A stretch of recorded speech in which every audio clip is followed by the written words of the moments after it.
আবার সেই অপরাধীদের সাথে সম্পর্ক, তাদের নোটিশ সাংবাদিকদের গ্রুপে পাঠানো, এইটাকে আমরা খুব ছোটভাবে দেখছি না।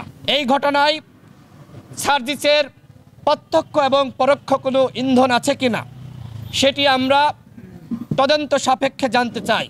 আর কিছু হচ্ছে মৌসুমী নেতা, শুধুমাত্র 10-12 দিনের মিডিয়া কভারেজে এখন বিশাল নেতা হয়ে গেছে। তাদেরকে ঢুকাইছিল ছাত্রলীগ আন্দোলনের গতিবিধি পর্যবেক্ষণ করার জন্য, আন্দোলনে স্পাইগিরি করার জন্য। সার্জিসের সম্পৃক্ততা নিয়ে যে অভিযোগটি এসেছে সেই বিষয়ে সার্জিসকে পরিষ্কার করতে হবে।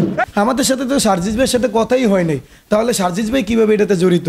আমরা আছি হাসপাতালের বারান্দায়, সে কোথায় আছে সেটা তো আমরাই জানি না। কোনো রাজনৈতিক ইস্যু করেন না, কেন সার্জিস ভাই আমাদের বৈষম্য ছাত্র আন্দোলনের পক্ষ থেকে রিপ্রেজেন্টেটিভ করছে সারা বাংলাদেশকে।